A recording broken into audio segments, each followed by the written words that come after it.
देऊळगाव राजा येथील राजलक्ष्मी इंटरनॅशनल स्कूलमध्ये छत्रपती शिवाजी महाराज जयंतीनिमित्त विविध शैक्षणिक व सांस्कृतिक कार्यक्रमांचे आयोजन करण्यात आले। कार्यक्रमाची सुरुवात प्रतिमेला पुष्पहार अर्पण करून झाली। विद्यार्थ्यांनी शिवराय व राजमाता जिजाऊ यांच्या वेशभूषेत रॅली काढत स्वराज्याचा संदेश दिला। फोर्ट मेकिंग स्पर्धेत 24 गटांनी ऐतिहासिक गडकिल्ल्यांची आकर्षक मॉडेल्स सादर केली। पोवाडा, शिवगीत, नृत्य आणि नाटिकांनी वातावरण देशभक्तिमय झाले। शाळेचे संस्थापक डॉक्टर रामप्रसाद शेळके यांनी स्वराज्य म्हणजे समानता व लोककल्याण असे प्रतिपादन केले। विद्यार्थी व शिक्षकांच्या उत्साहात कार्यक्रम यशस्वीरित्या पार पडला। शाळेच्या अध्यक्षा डॉक्टर मिनलताई शेळके, मुख्याध्यापिका डॉक्टर प्रियंका देशमुख व प्री प्रायमरी व प्रायमरीच्या मुख्याध्यापिका प्रतीक्षा इंगळे यांची उपस्थिती लाभली। हा तर प्रत्यक्ष शिवाचाच अवतार आहे। याच्या जन्माची खबर याच्या पित्याला द्या। आम्हाला आनंद झाला, पण खानाला पकडणं हे आमचं कर्तव्य आहे। त्याला पकडल्यावरच आम्ही भेटीस येऊ असे कळवा। जिजाबाई आपल्या मुलाला शिवाचा अवतार मानित असत, त्यामुळे सगळ्यांनी मिळून त्यांचं नाव शिवाजी ठेवलं।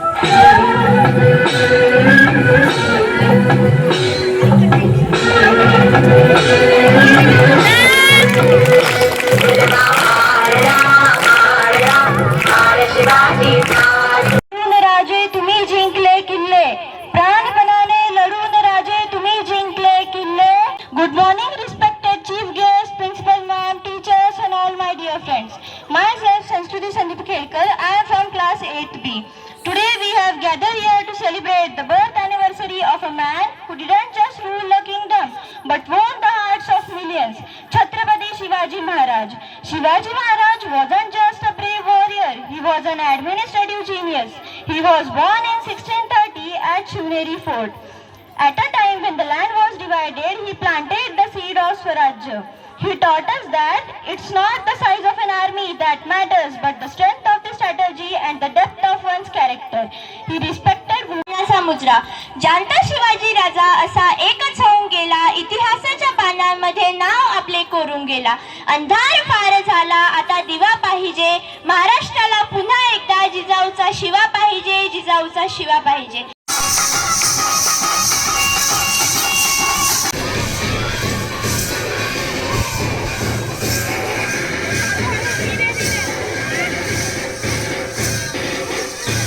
शिवाजी महाराजांनी बनवली होती। शिवाजी महाराजांनी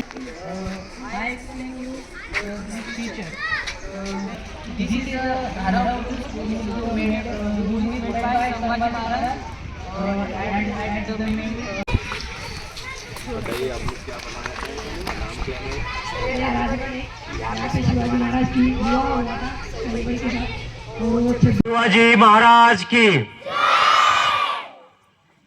धर्मरक्षक धर्मवीर छत्रपती संभाजी महाराज की, राष्ट्रमाता राजमाता जिजाऊ माँ साहेब की। आजचा दिवस या ठिकाणी छत्रपती शिवाजी महाराज हे नाव जरी घेतलं तर पायाच्या नखापासून तर डोक्याच्या केसापर्यंत एक वेगळा थरार शरीरामध्ये निर्माण होतो। काय कारण आहे याचं कारण या ठिकाणी सर्व आमच्या छोट्याशा बालमित्रांनी या ठिकाणी विस्तृतपणे सांगितलेलं आहे। पण मला एकच गोष्ट या ठिकाणी सांगायची आहे, भाषण फक्त 2च मिनिटाचं करणार आहे।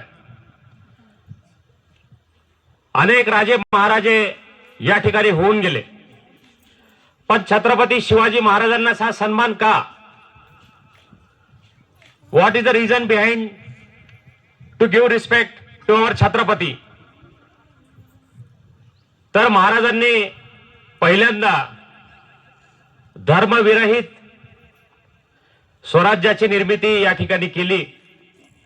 माणसाला माणूस म्हणून ओळखले। आमच्या माता भगिनींना सन्मान केला। गोर गरीब श्रीमंत हा सगळा भेदभाव दूर सारला आणि माणसाला माणूस म्हणून किंमत दिली आणि म्हणूनच हे या ठिकाणी स्वराज्य निर्माण झालं। आणि ज्या स्वराज्याची संकल्पना ही होती की हे रयतेचं राज्य आहे, लोकांनी लोकांचे आणि लोकांसाठी निर्माण केलेलं हे स्वराज्य आहे आणि हे छत्रपती शिवाजी महाराजांच्या संकल्पनेतून आणि राष्ट्रमाता जिजाऊंच्या संस्कारातून निर्माण झालेलं हे स्वराज्य आज पण या ठिकाणी टिकलेलं आहे. भारतरत्न डॉक्टर बाबासाहेब आंबेडकरांनी हीच प्रेरणा घेऊन या ठिकाणी संविधानाची निर्मिती केली आणि त्याच संविधानावर आज सुद्धा हा भारत देश चालतोय. एवढा अखंड प्राय हा भारत, अनेक राज्य, अनेक जाती, अनेक भाषा, अनेक विविध संस्कृती, 10-10, 50-50 किलोमीटरवर बदलणारी माणसाचे स्वभाव, माणसाचं गुण, माणसाचं वर्णन, परंतु एवढा मोठा भारत या ठिकाणी या संविधानाच्या आधारावर एकत्र आहे. कारण हे संविधान ही छत्रपती शिवरायांची प्रेरणा आहे. म्हणूनच या ठिकाणी छत्रपती शिवरायांना या ठिकाणी मानाचा मुजरा करतो. छत्रपती शिवरायांनी मुस्लिम किंवा हिंदू हा भेद कधी केला नाही. कोणत्या जातीमध्ये त्यांनी कधी कोणाला विभागलं नाही. तर जी वैचारिक लढाई होती, म्हणजे जे विचारांनी खराब लोक होते, मग ते कोणत्याही जातीचे असो, त्यांच्या विरोधात महाराज लढले. महाराज कोणत्या माणसाच्या विरोधात नाही लढले, तर महाराज त्याच्या विकृत मनोवृत्तीच्या विरोधात लढले आणि म्हणूनच छत्रपती हे छत्रपती शिवाजी महाराज ठरले. आपण सर्वांनी या ठिकाणी खूप चांगल्या पद्धतीनं हा कार्यक्रम साजरा केला. आपल्या शाळेमध्ये आत्ताच संतश्रेष्ठ सेवालाल महाराजांची जयंती साजरी झाली. भारतरत्न डॉक्टर बाबासाहेब आंबेडकरांची जयंती साजरी झाली. मित्रांनो, एकच सांगतो, जेवढे महापुरुषांच्या जयंत्या आपण या ठिकाणी साजऱ्या करतो, ते का साजऱ्या करतो त्याचं कारण या ठिकाणी आपण विचारात घेतलं पाहिजे. आपण केवळ प्रोग्राम करण्यासाठी नाही, तर एक त्यांची जी वैचारिक पातळी होती, त्यांचे जे संस्कार होते, ते आपण या खऱ्या अर्थाने या ठिकाणी स्वीकारले पाहिजेत. आणि मी 26 जानेवारीच्या भाषणामध्ये बोललो होतो की या ठिकाणी 2च जाती आपण मानल्या पाहिजे, स्त्री आणि पुरुष. आजपासून आपल्या शाळेमध्ये आपण एकच वचन या ठिकाणी घेऊया की मी या ठिकाणी कुठलाही जातीभेद इथून पुढे करणार नाही. कोण हिंदू, कोण मुस्लिम, कोण बौद्ध, कोण शीख, कोण ईसाई, अजिबात नाही. आपण सर्व मानव आहोत. मानवासारखं राहिलं पाहिजे. आणि छत्रपती शिवाजी महाराजांचा परत एक गुण या ठिकाणी आपण घेतला पाहिजे, तर माणसामध्ये एक रगीने वागलं पाहिजे. छत्रपतींचा जो गुण होता की तुमचं मॉरल इम्प्रेशन पडलं पाहिजे. तुमच्यामध्ये एक वेगळी अशी एक शक्ती आहे, एक वेगळी अशी एक रग आहे.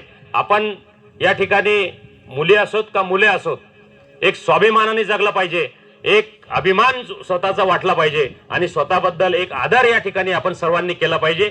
अशीच अपेक्षा या ठिकाणी आपण सर्वांकडून करतो. आमच्या शिक्षकांनी सुद्धा खूप सुंदर कार्यक्रम या ठिकाणी अरेंज केला. आणि सगळ्यात महत्त्वाचं, सत्यशोधक समाजातर्फे आमचं जे सर्व जाती धर्मांना घेऊन चालणारा एक जो वर्ग आहे, ज्याच्यात जातीमधला जो भेद या ठिकाणी संपावा, त्यामुळे सत्यशोधक समाजाचं जे कार्य या ठिकाणी चालू आहे, त्या माध्यमातून आपल्या झिने सरांनी, उद्धव झिने सरांनी जे या ठिकाणी छत्रपती शिवाजी महाराज असतील किंवा त्या दिवशी संत रोहिदास महाराज असतील, असं बऱ्याच लोकांच्या बद्दल हे असे पत्रकं काढून लोकांची जनजागृती करण्याचं काम या ठिकाणी केलं. त्यांचं सुद्धा मी या ठिकाणी मनापासून कौतुक करतो की आपण ही प्रेरणा नक्कीच या ठिकाणी घ्यावी आणि जे विचार महापुरुषांचे आहे ते सर्वसामान्यपर्यंत पोहोचवावेत, अशीच या ठिकाणी रास्त अपेक्षा करतो आणि थांबतो. जय हिंद, जय महाराष्ट्र, जय स्वराज्य.